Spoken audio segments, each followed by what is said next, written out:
Pada tahun 2010, Adidas secara eksklusif membuat bola khusus untuk dipakai di turnamen Piala Dunia di Afrika Selatan. Bola itu dinamakan sebagai Jabulani, yang kalau diterjemahkan ke bahasa Indonesia, artinya adalah bergembiralah. Tapi ternyata, pengambilan dari nama bola ini justru berbanding terbalik dari kualitas bola tersebut menurut banyak pemain. Iker Casillas menyebutnya sebagai bola yang mengerikan. Sementara Robinho mengatakan kalau yang mendesain bola ini tidak pernah bermain sepak bola. Terlepas dari banyaknya kontroversi, ada satu pemain yang justru performanya sangat bagus dikarenakan memakai bola ini. Sampai ia dijuluki sebagai satu-satunya pemain yang bisa mengendalikan bola Jabulani ini. Siapa pemain itu dan kenapa bola Jabulani bisa menjadi kontroversi? Kita akan bahas di video ini. Dipilihnya Afrika Selatan sebagai tuan rumah Piala Dunia tahun 2010 adalah salah satu berita yang membanggakan dikarenakan ini pertama kalinya Afrika menjadi tuan rumah turnamen terbesar di dunia itu. Karena hal ini, Adidas berencana untuk membuat bola berdasarkan latar belakang Afrika tersebut. Dimulai dari warna bolanya yang terdiri dari 11 warna berbeda untuk mewakili 11 bahasa resmi unik di Afrika Selatan, 11 pemain dalam sebuah tim, dan juga 11 komunitas Afrika Selatan yang membentuk negara itu. Selanjutnya, nama Jabulani diciptakan dari bahasa Zulu yang merupakan bahasa yang banyak digunakan oleh orang Afrika Selatan. Dan seperti yang sudah saya sebutkan sebelumnya, arti dari Jabulani adalah bergembira, atau bersenang-senang, atau bisa juga berbahagia, dan semacamnya. Semua ini dibuat untuk membantu menciptakan nuansa Afrika di sekitar bola tersebut. Bola ini diklaim sebagai bola terbundar di dunia dengan teknologi grip and groove yang menakjubkan yang dikembangkan oleh Adidas bersama insinyur dari Universitas Stoutenburg di Inggris. Bola ini dirancang dengan 8 panel 3D yang dipanaskan kemudian dijahit dengan sangat rapih yang membuatnya menjadi bundar sempurna. Teknologi tersebut kabarnya bisa memberi sensasi yang berbeda bagi pemain yang menendangnya. Pasalnya, bola akan melayang lebih stabil dengan grip yang sempurna. Akan tetapi, hal itu justru berbanding terbalik dengan apa yang dirasakan oleh para pemain. Banyak kiper yang membenci bola ini dikarenakan ketika berada di udara, tampaknya terlihat seperti melambat sehingga menyebabkan beberapa gol yang aneh. Salah satu kiper Brazil dan legenda Inter Milan, yaitu Julio Cesar, mengatakan kalau ini adalah bola yang sangat jelek seperti bola yang dibeli di supermarket. Selain itu, kiper legend Italia, yaitu Gianluigi Buffon, juga ikut memberikan komentar negatif pada bola Jabulani. Bola model baru ini benar-benar tidak memadai, dan saya pikir sangat memalukan membiarkan kami memakai bola seperti ini di kompetisi penting seperti Piala Dunia. Bahkan Iker Casillas yang menjuarai kompetisi ini pada akhir turnamen juga ikut mengkritik kontroversi dari bola Jabulani tersebut. Agak menyedihkan bahwa dalam kompetisi sebesar Piala Dunia, kita memiliki bola dengan kualitas yang buruk. Bahkan bukan cuma kiper, para penyerang di Piala Dunia saat itu juga ikut mengomentari kontroversi akan hal ini. Striker Brazil saat itu, yaitu Luis Fabriano, memberi komentar, bola yang aneh secara tiba-tiba arahnya berubah, seperti ada kekuatan supranatural pada bola tersebut. Mantan gelandang Liverpool, yaitu Craig Johnston, bahkan memberikan beberapa kata-kata keras dalam surat terbuka untuk FIFA dan para insinyur yang merancang bola tersebut. Dalam ringkasan surat terbuka itu, salah satu kutipannya ia mengatakan, siapapun yang bertanggung jawab atas ini seharusnya dipanggil dan ditembak karena kejahatan terhadap sepak bola. By the way, Craig Johnston juga orang yang mendesain sepatu Adidas Predator. Jadi sepertinya wajar kalau ia mengkritik keras kinerja dari bola yang diproduksi oleh Adidas tersebut. Dan masih banyak banget pemain yang mengkritik kualitas dari bola Jabulani ini pada Piala Dunia tahun 2010 itu. Melihat kontroversi yang semakin menjadi-jadi pada bola Jabulani, Badan Penerbangan dan Antariksa Amerika, yaitu NASA, bahkan turun tangan untuk menyelidiki masalah dalam bola tersebut.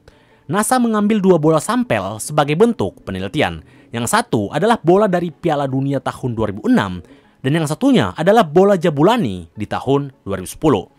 Kedua bola tersebut dibawa di laboratorium pusat penelitian NASA di California.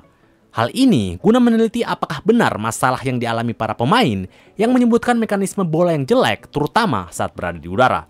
Rabi Mehta, seorang insinyur NASA yang meneliti hal ini, mengatakan kalau misalkan masalah dari bola Jabulani yaitu saat pemain mencoba untuk menendang bola dengan maksud melengkungkan pergerakan bola atau biasa dikenal dengan efek knuckle ball. Nah, masalah dari bola Jabulani ini adalah efek knuckle ball-nya lebih tinggi dari bola biasanya. Sebagai perbandingan, bola Piala Dunia tahun 2006 akan mempunyai efek lengkungan pada saat di kecepatan 48 km per jam. Sementara bola Jabulani diperkirakan akan mulai merasakan efek tersebut pada kecepatan lebih tinggi, yaitu di kecepatan 72 sampai 80 km per jam. Jadi mungkin inilah alasan kenapa para pemain dan kiper sulit memprediksi arah pergerakan bola Jabulani tersebut. Namun walaupun sains sudah terlibat dan sudah menyimpulkan terkait masalah pada bola Jabulani, ada satu pemain yang justru sangat mahir dalam memakai bola ini. Bahkan ia dijuluki sebagai satu-satunya pemain yang bisa mengendalikan bola Jabulani. Dia adalah Diego Forlán. Ketika kebanyakan pemain mengalami kesulitan untuk mengendalikan bola yang kontroversial itu, Diego Forlán justru menjadi sorotan pada Piala Dunia tahun 2010. Hal ini tentunya tidak terjadi secara tiba-tiba. 3 bulan sebelum Piala Dunia tahun 2010 dimulai, Diego Forlán meminta Adidas untuk mengirimnya satu bola Jabulani untuk dipakainya dalam latihan. Sejak saat itu, dia selalu memakai bola tersebut untuk memahami pergerakan bola serta ikut memakainya pada latihan tendangan bebas. Hal ini membuatnya sudah beradaptasi dan tidak lagi kesulitan untuk memakai bola ini di pertandingan. Piala Dunia dimulai dengan Diego Forlán mewakili dan sebagai kapten Uruguay pada pentas itu. Bersama Uruguay, Diego Forlán berhasil menjinakkan bola Jabulani ini. Dimulai dari pertandingan pertama, Uruguay menghadapi Prancis yang dipenuhi pemain berbintang. Walaupun permainan berakhir imbang tanpa gol, Diego Forlán berhasil menjadi man of the match pada pertandingan ini dikarenakan mampu menyulitkan pertahanan dari Prancis. Di match kedua saat melawan tuan rumah Afrika Selatan, Uruguay berhasil menang 3-0 dan Diego Forlán berhasil mencetak 2 gol termasuk gol spektakuler dari jarak 30 yard yang membuat kiper Afrika Selatan tidak berkutik. Pada pertandingan terakhir di babak grup melawan Meksiko, giliran Luis Suarez yang menggantikan peran Forlán untuk menjadi pahlawan untuk Uruguay. Dengan hasil ini, Uruguay mengakhiri babak grup dengan memuncaki klasmen grup A di Piala Dunia itu. Di babak 16 besar, Uruguay sukses lolos ke babak kuarter final setelah mengalahkan Korea Selatan melalui 2 gol Luis Suarez dengan dibantu 1 assist dari Diego Forlán. Dan di kuarter final, mereka bertemu dengan satu-satunya wakil Afrika yang tersisa saat itu, yaitu Ghana. Pada menit 45, Muntari berhasil membuka keunggulan untuk Ghana. Tapi di babak kedua, lagi-lagi Diego Forlán kembali berkontribusi dengan mencetak gol tendangan bebas dan menyamakan kedudukan menjadi 1-1. Sebenarnya, Ghana mempunyai kesempatan untuk memperoleh keunggulan setelah Suarez melakukan handball dengan sengaja yang membuat Ghana mendapatkan penalti. Akan tetapi, Ghana gagal mengeksekusi penalti tersebut dan akhirnya match berlangsung hingga adu penalti dengan kemenangan Uruguay 4-2. Hal ini menjadikan Uruguay lolos ke babak semifinal. Saat itu, Uruguay harus berhadapan dengan Belanda yang mempunyai segudang pemain bintang. Hal ini tentunya akan menjadi match yang sulit untuk Uruguay. Apalagi pada saat itu mereka bermain tanpa Luis Suarez yang harus mendapatkan kartu merah pada match sebelumnya. Pertandingan dimulai. Pada babak pertama, Uruguay masih bisa melakukan perlawanan. Walaupun harus kebobolan pada menit ke-18 dari gol Giovanni Van Bronckhorst, Diego Forlán sekali lagi mampu menyamai keunggulan pada menit ke-43. Di babak kedua, Belanda berhasil mencetak 2 gol melalui gol Sneijder dan juga Arjen Robben. Hal ini membuat keadaan menjadi 3-1 dan Uruguay baru mampu mempertepis ketinggalan pada menit ke-90 melalui gol Pereira. Hal ini menjadikan Uruguay harus mampu menerima kekalahan dan gagal melaju ke babak final. Namun walaupun begitu, kisah persahabatan antara Diego Forlán dengan Jabulani belum sepenuhnya berakhir. Uruguay masih akan berhadapan dengan Jerman untuk memperebutkan peringkat ketiga. Di match itu, Diego Forlán berhasil mencetak 1 gol lagi melalui gol voleynya yang cantik. Namun walaupun begitu, Jerman mampu mengakhiri pertandingan dengan kemenangan 3-2. Hal ini membuat Uruguay harus puas berada di posisi keempat pada gelaran Piala Dunia tahun 2010 itu. Namun terlepas dari hasil tersebut, Diego Forlán menjadi sorotan pada turnamen ini.